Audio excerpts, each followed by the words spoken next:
Hello, everybody. Welcome back to another episode of Perplexity, a mystery podcast. As always, I'm your host, Kaydra. Super excited to be bringing you guys another episode. Today, finally, for the very first time, we're going to be getting into UFOs, maybe some aliens. So, got the alien earrings on today. And couple quick announcements before we get started, since we are at the top of the show. First and foremost, if you've been enjoying the podcast and you haven't done so yet, please, I know I'm a broken record, but hit the star rating option on whatever podcast platform you're listening on and leave a 5-star review. It makes a huge difference. You have no idea.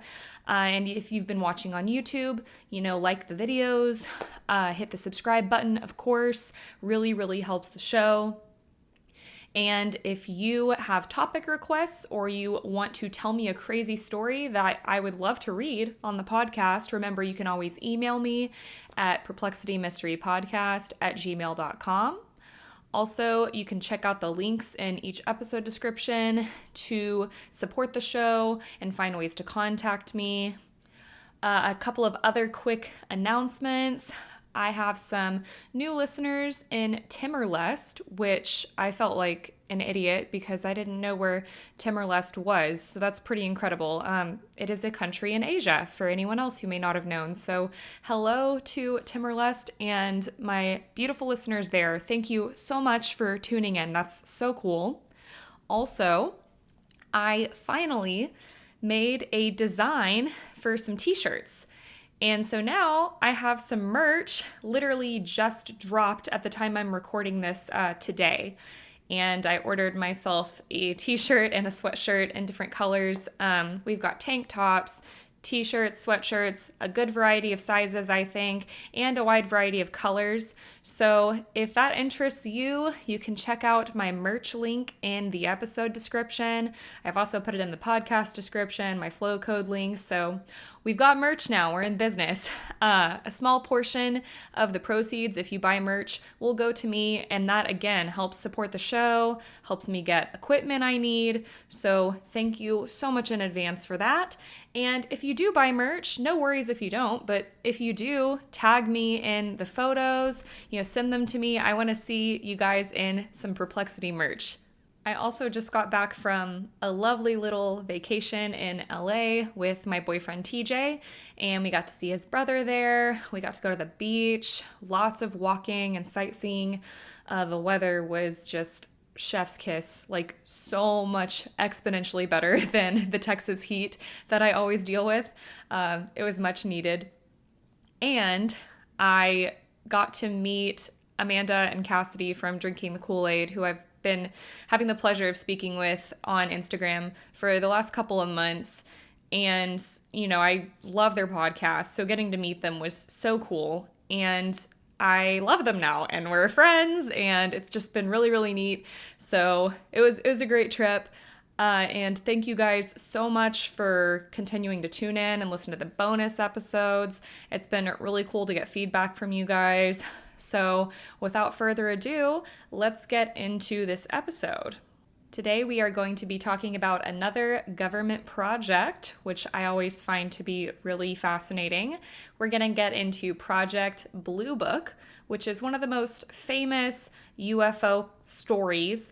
It was basically the government started this program in the 50s to investigate UFOs, and it was covered up from the US and from the world, like the public, for a very long time. But similar to when I covered Project MKUltra, thanks to the beautiful Freedom of Information Act, the documents that documented all of these findings and investigations came to light. So that's what we're going to be talking about today. Sensitive listening is, as always, advised for listeners below the age of 13, and all of the sources for today's episode will be available in the show notes. So if you follow American history, specifically government projects, or if you listened to my MKUltra episode, you're aware of the various top secret government projects that were done, specifically during the 1940s through the 1960s. Project Blue Book was another one of those projects.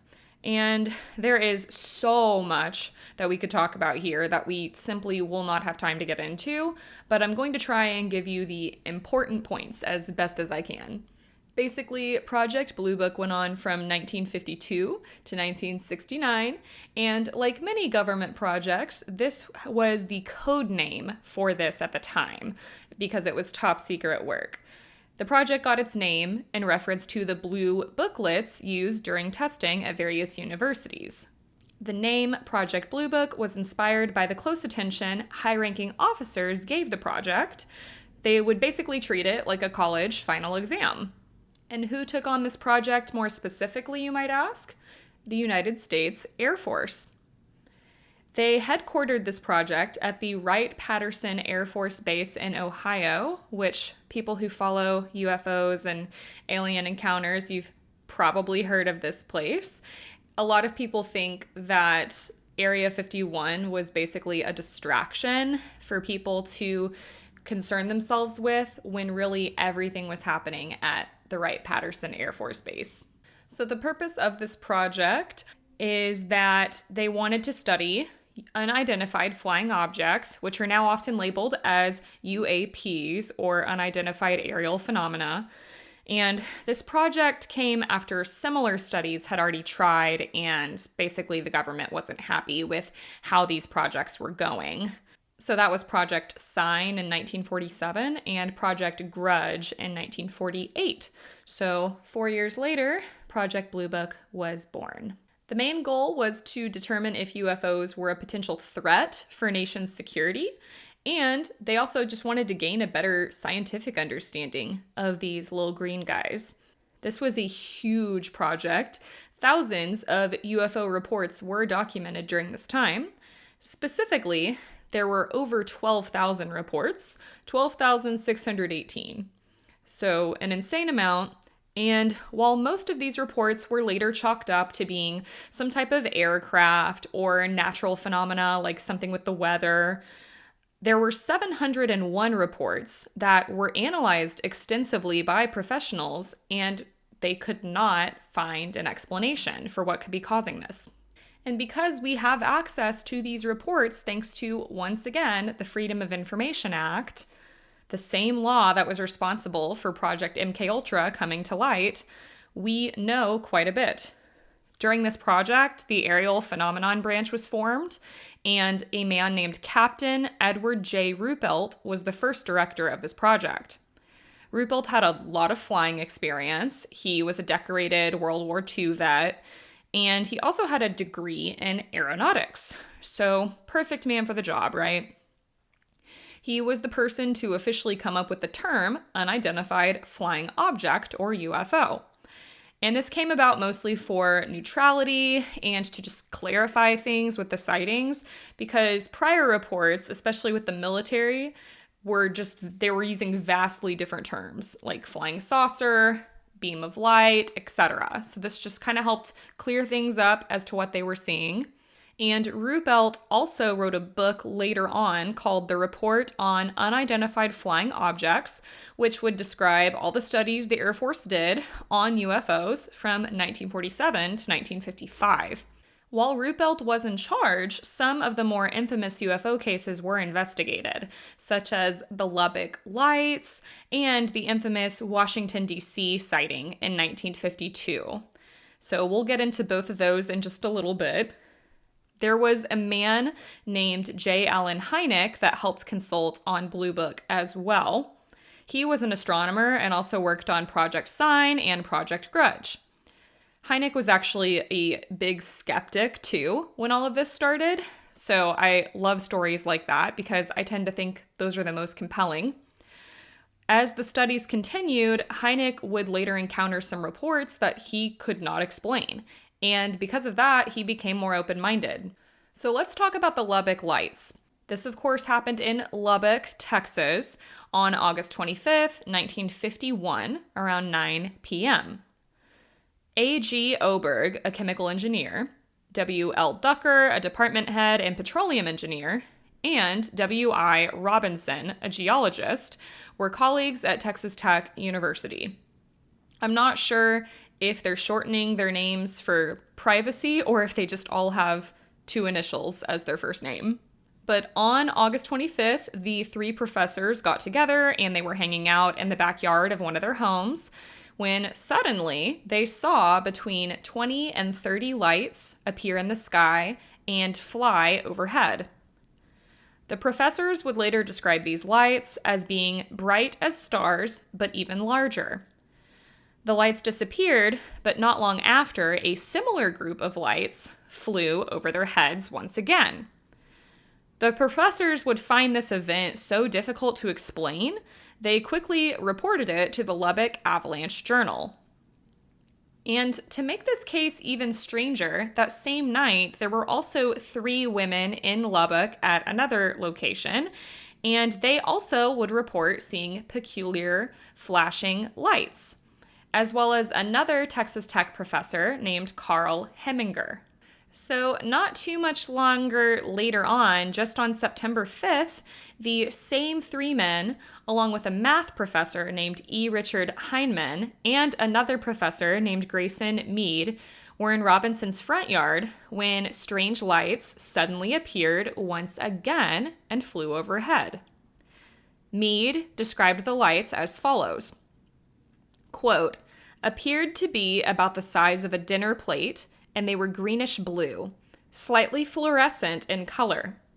They were smaller than the full moon at the horizon. There were about a dozen to 15 of these lights. They were absolutely circular.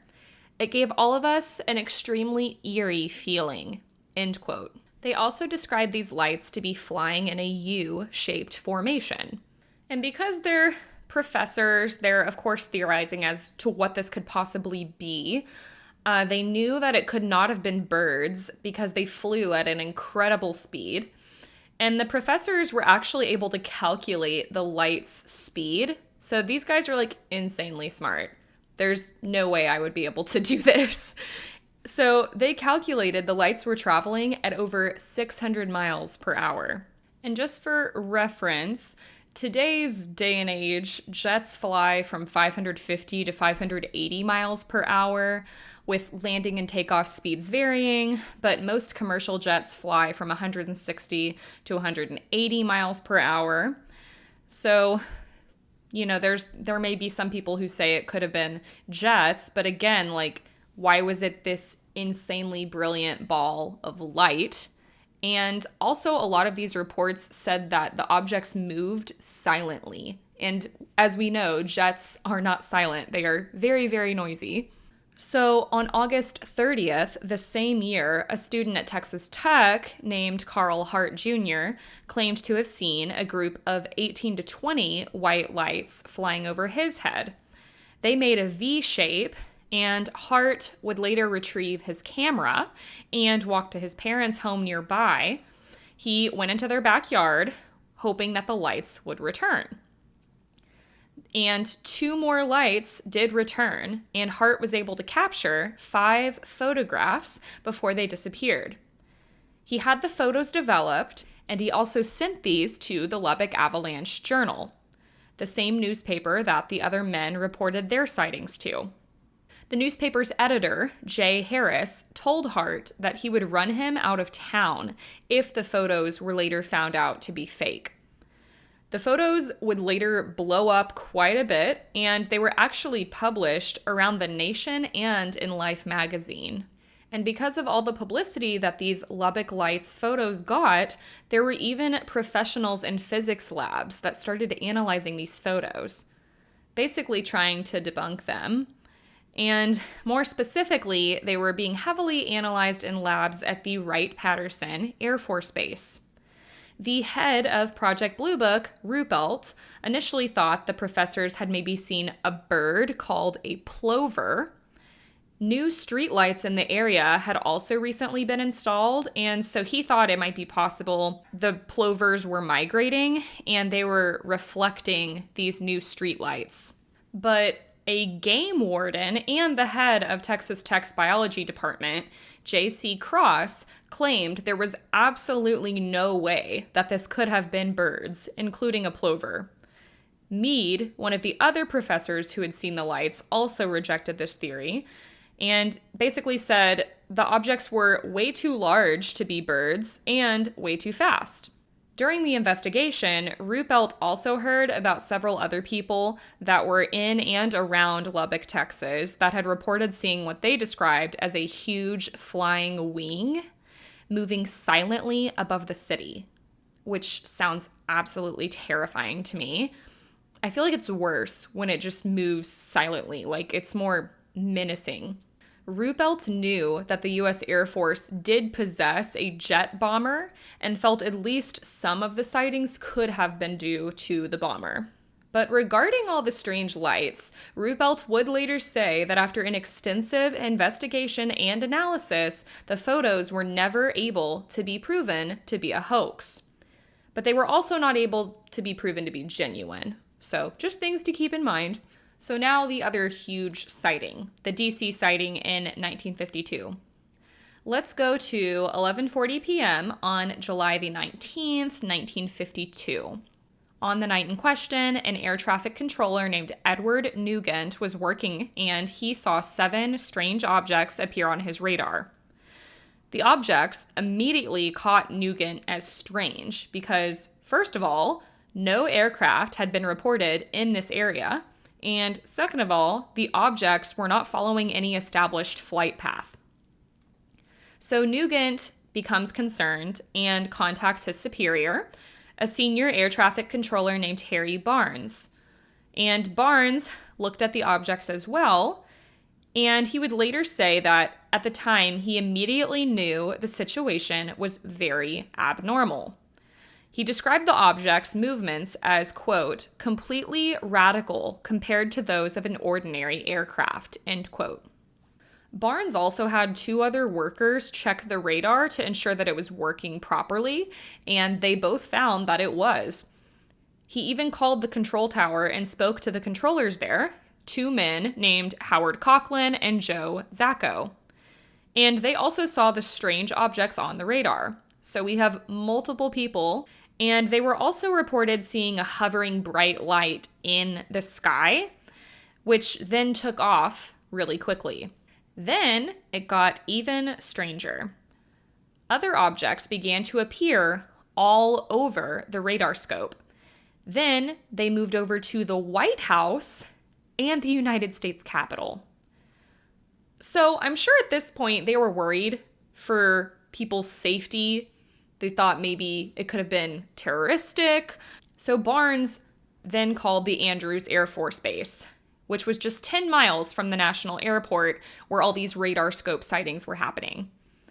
An airman named William Brady, also at the time, reported seeing an object that looked like a ball of fire with a tail. So again, another classic UFO description. And this also does resemble the description of a meteor, but we'll get more into that later. He said it was unlike anything he had ever seen. And when Brady tried to alert another personnel, the object took off at lightning speed. S.C. Pierman, a Capital Airlines pilot, also saw what he thought at first was a meteor, and he told the control tower he had observed 6 white fast-moving lights. So with all of these reports and the data they've received so far, the workers at the Andrews Air Force Base got to work. So they're tracking these objects as well, and some thought they were unknown objects, while others thought they were stars and meteors.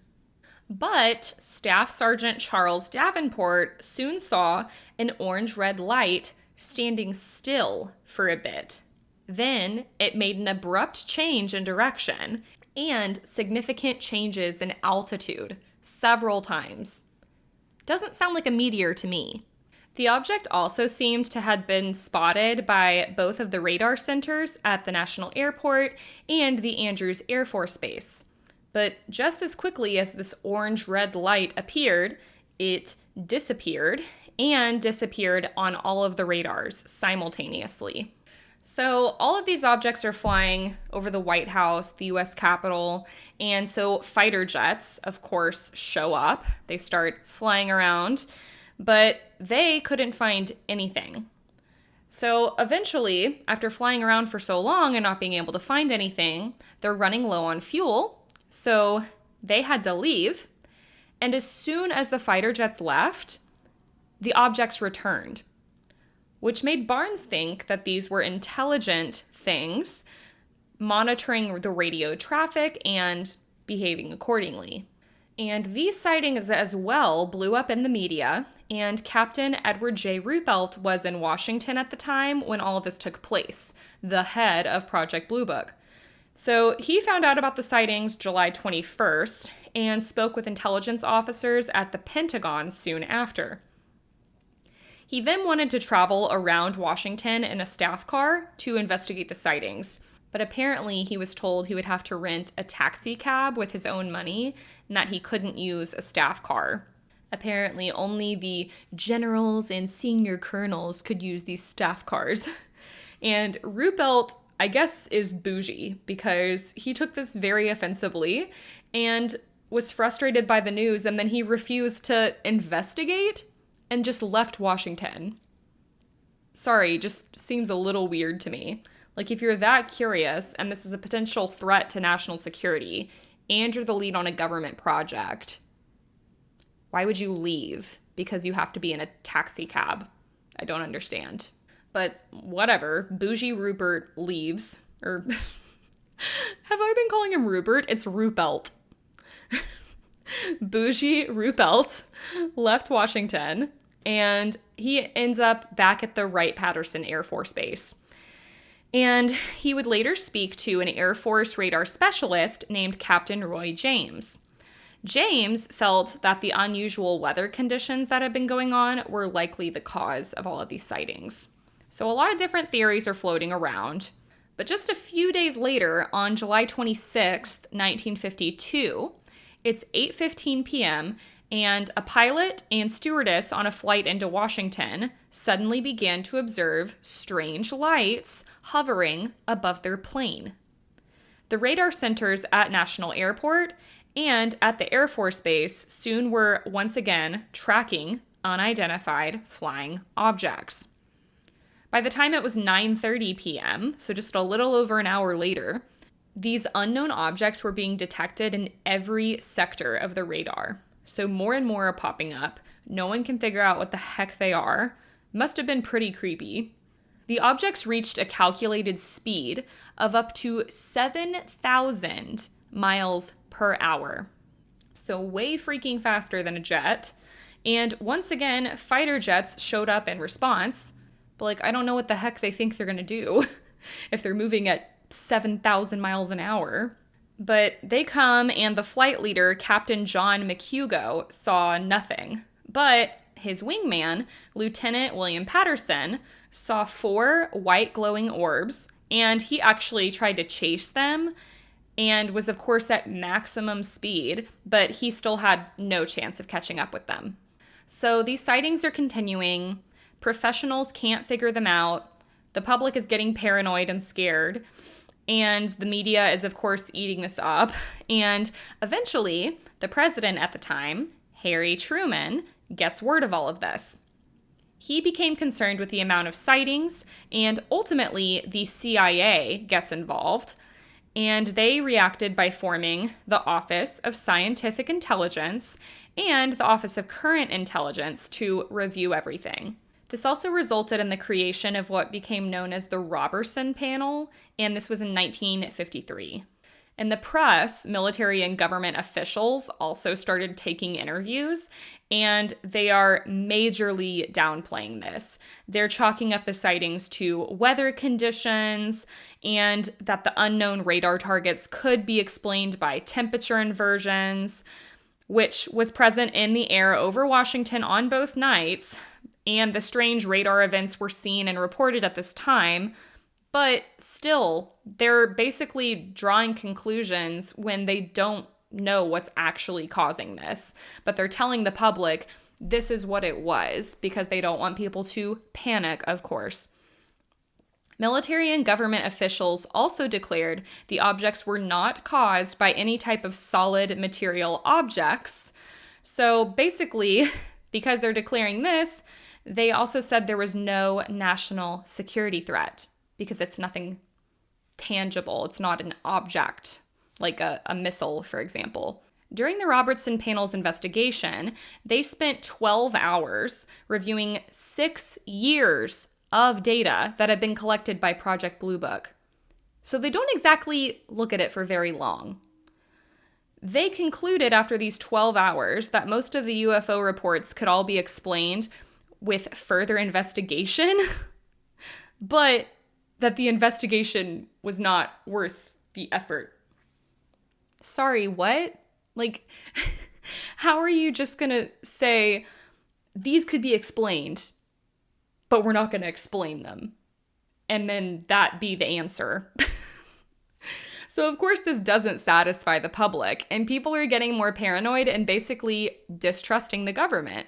These investigators also stated that UFOs were overloading intelligence channels and that this could pose risk of missing an actual threat to US safety. So they're using scare tactics as well. These investigators then recommended that the Air Force de-emphasize UFOs and begin to debunk them as much as possible to lessen public interest.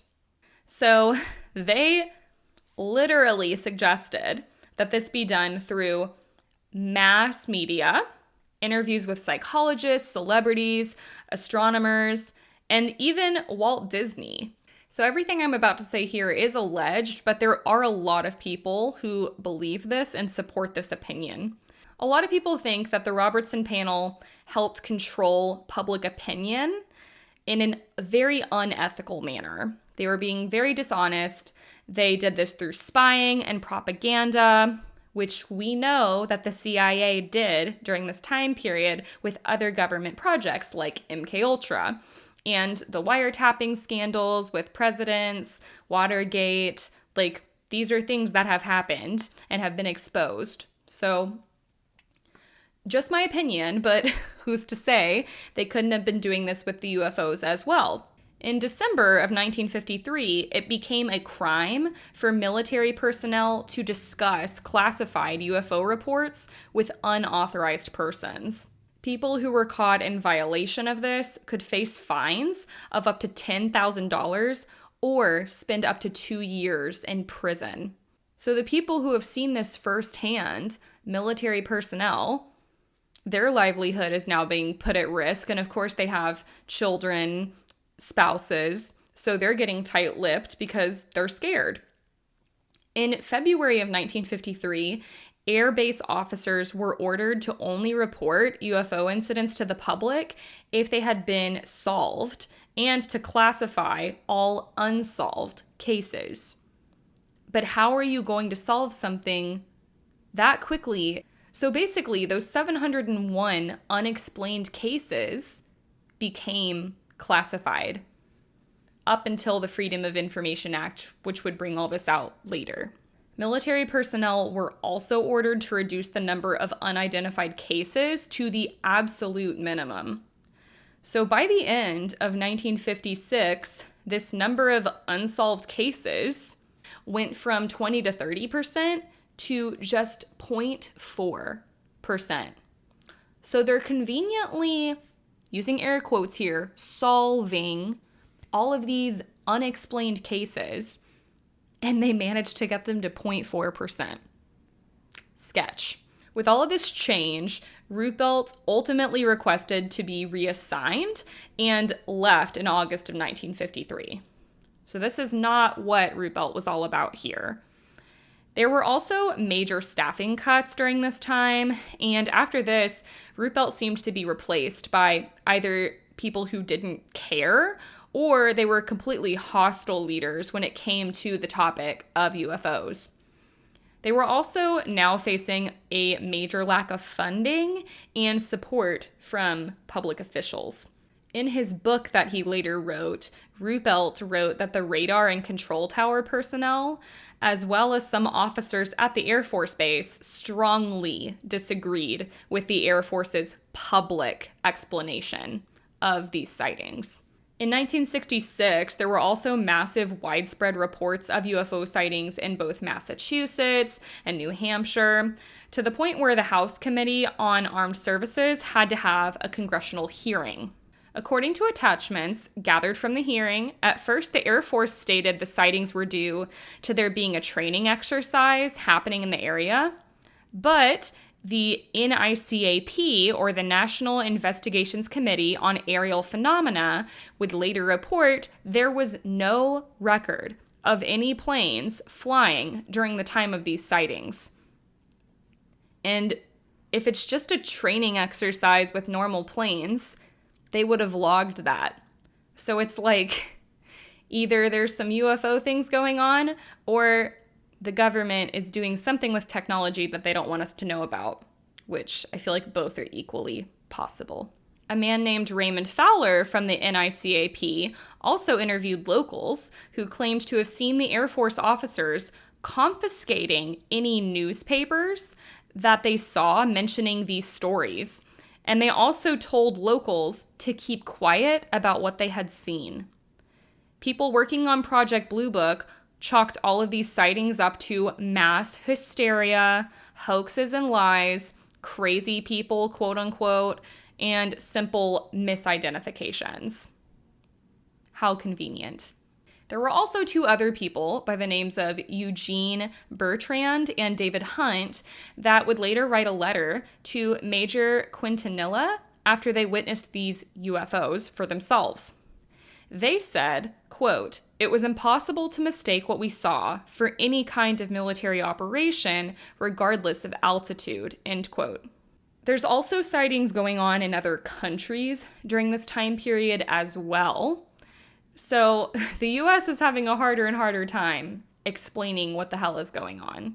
And again, with all of these sightings and what's becoming a pretty obvious government cover-up, people are getting pissed off. They want answers.